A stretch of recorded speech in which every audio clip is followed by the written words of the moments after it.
नमस्कार दोस्तों। दुनिया के हर कोने में हम कभी ना कभी ऐसे हत्याकांड के बारे में सुनते हैं या फिर ऐसे मिस्टीरियस मर्डर के बारे में सुनते हैं या फिर आज जो इस वीडियो में जिस शख्स की हम बात करने वाले हैं जिनका नाम था हुमायरा असगर। ग्लैमर का दुनिया का एक उभरता हुआ चेहरा जिसका भविष्य काफ़ी अच्छा था। लेकिन आजकल के इस चकाचौंध में कहीं ना कहीं ना केवल ग्लैमर इंडस्ट्री से, लेकिन जो हमेशा एक कहा जाता है कि हम अपनों से दूर जा रहे हैं, अपनों को अपनी तकलीफ़ें हम नहीं बताते, और वो इस हद तक चला जाता है। पारिवारिक दूरियां इतनी आ जाती है, जैसे कि एक पारिवारिक जो मतभेद का मामला था या फिर जो झगड़े का मामला था जो इसके पहले के वीडियो में मैंने डिस्कस किया था।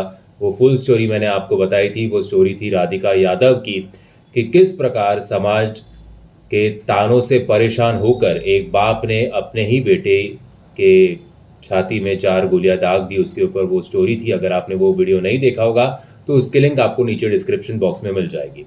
अब और एक पारिवारिक टेंशन की बात मैं इसलिए कर रहा हूँ कि हमारे मराठी फिल्म इंडस्ट्री में एक शख्स थे जो एक लेजेंड थे, जिनका नाम था रविंद्र महाजनी। उनकी जब मौत हुई उसके 2 या 3 दिन बाद उनके बेटे को और उनकी माँ को पता चला कि ओके, हमारे पिताजी या हमारे पति गुजर गए हैं। सो कहीं ना कहीं 2-3 दिन तक उनसे कोई भी कांटेक्ट ना बनाने के कारण, क्योंकि उनके बीच में कुछ दूरियां थी उनके रिश्ते में।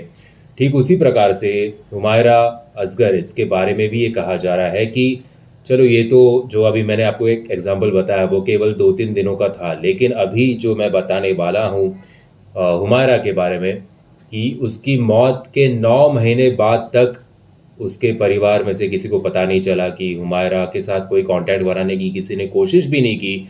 और जिस हालत में हुमायरा की डेड बॉडी पुलिस वालों को मिलती है, उसके बाद हुमायरा के भाई या उनके रिश्तेदार उसकी बॉडी लेने जाते हैं। सो ये जो डिफरेंस आज हम 2025 में दुनिया के हर एक शहर में, राज्य में, देश में देख रहे हैं, तो इसे आई थिंक हमने ही क्रिएट किया है और हमें ज़रूरत है अपनों की, ताकि जो टेंशन्स और जो हमारे इर्द गिर्द कभी ना कभी एक स्ट्रेस वाला माहौल बन जाता है, उसमें अपने ही काम आते हैं। एनीवे, सो आज हम जैसे कि बात कर रहे थे कि 32 साल की हुमायरा असगर, इनकी रहस्यमय तरीके से उनकी जो बॉडी है वो पुलिस वालों को मिली थी।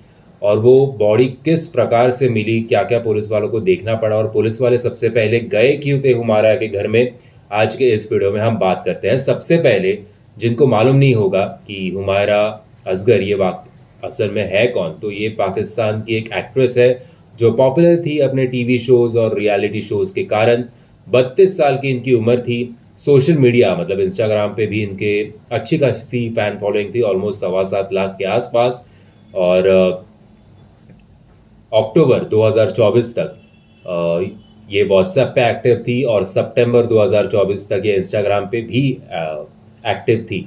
लेकिन ऐसा क्या हुआ कि पुलिस वालों को अभी एक हफ्ते बाद, यानी कि इस सोमवार को हुमायरा की जो डेड बॉडी मिली, तो पुलिस वाले फर्स्ट ऑफ ऑल गए क्यों थे हुमायरा के पास, इन सब चीज़ों में हम इस वीडियो पे डिटेल में बात करने वाले हैं। हुमायरा 32 साल की थी। वो कराची स्थित डिफेंस हाउसिंग अथॉरिटी के एक अपार्टमेंट में रहती थी। इस अपार्टमेंट में वो एज अ किराएदार रहती थी। वो किराया देकर इस अपार्टमेंट में रहती थी। उनकी लाश पुलिस वालों को इसी अपार्टमेंट में मिली। एक्चुअली कहा जाता है कि 15 दिन पहले इस एक्ट्रेस के मौत के बारे में पता चला था, लेकिन तभी ये कहानी इतनी लाइमलाइट में नहीं आई थी जितनी आज सुबह से, यानी कि 12 जुलाई 2025 से आई है। अब सबसे पहले बात करते हैं कि हुमायरा का जन्म कहाँ पे हुआ था। तो उनका जन्म हुआ था लाहौर में।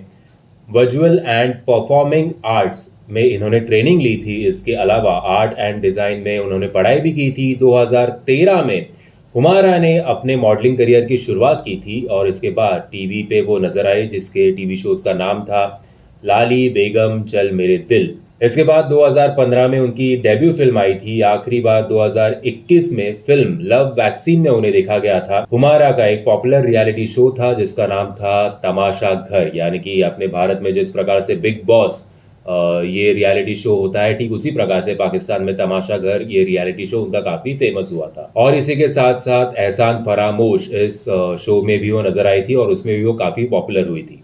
2023 में उन्हें नेशनल वुमेन लीडरशिप अवार्ड भी मिल चुका था। सो आप देख सकते हो कि करियर वाइज देखा जाए तो वो प्रोग्रेस ही कर रही थी। उनके पर्सनल रिलेशंस के बारे में, पर्सनल लाइफ के बारे में अभी तक कुछ ज़्यादा जानकारी है नहीं। अब हुआ ये था कि अक्टूबर 2024 में उनके घर की बिजली काट दी गई थी क्योंकि वो बिल के पेमेंट्स नहीं कर रही थी। और अभी जब कोर्ट से फाइनली ऑर्डर आया कि आप उनके घर पे जाके पुलिस वालों को चेक करो कि क्यों नहीं पेमेंट हो रहा है, किसी को पता नहीं है कि वो कहाँ पे है, हुमायरा कहाँ पे है, तब जाके जब पुलिस वाले उनके दरवाजे पे पहुंचे, दस्तक दी, काफ़ी टाइम तक कोई दरवाज़ा खोल नहीं रहा था, लेकिन बाद में पुलिस को मजबूरी में दरवाज़ा तोड़ना पड़ा। और अब जिस हालत में हुमायरा की डेड बॉडी थी वो देख के पुलिस वालों के भी रोंगटे खड़े हो गए थे। फिर पुलिस वालों ने हुमायरा की डेड बॉडी को पोस्टमार्टम के लिए भेजा और वहां के पुलिस के सर्जन, जिनका नाम है डॉक्टर सुमैया सैयद, उन्होंने पोस्टमार्टम रिपोर्ट में ये बताया है कि शव जो बरामद किया गया था वो उसकी हालत वो काफ़ी बुरी थी। हुमायरा को पहचानना बिल्कुल भी मुमकिन नहीं था क्योंकि बॉडी जो है वो अभी डीकम्पोजिशन के लेवल पे आ चुकी थी, क्योंकि 9 महीने पहले उनकी मृत्यु हुई ऐसे अंदाज़ा लगाया जा रहा था। और अभी जिस हालत में डेड बॉडी आई तो उनका चेहरा जो है वो पूरी तरीके से गलने लग गया था, उनका मस्तिष्क सड़ गया था, उनकी हड्डियां जैसे छूते ही वो टूटने लग जाती थी। सिर और रीढ़ की हड्डी तो अपनी जगह थी लेकिन स्पाइनल कॉर्ड मिसिंग था, तो काफ़ी प्रॉब्लम्स हुई थी कि फर्स्ट ऑफ ऑल इस बॉडी को आइडेंटिफाई कैसे किया जाए। लेकिन आहिस्ते आहिस्ते डीएनए प्रोफाइलिंग और टॉक्सिकोलॉजी रिपोर्ट से जो जानकारी मिली है तो हुमायरा के बाल, कपड़े और खून के सैंपल्स केमिकल जांच के लिए भेजे गए थे और उसके बाद रिकग्नाइज किया गया कि हुमायरा की ही ये बॉडी है।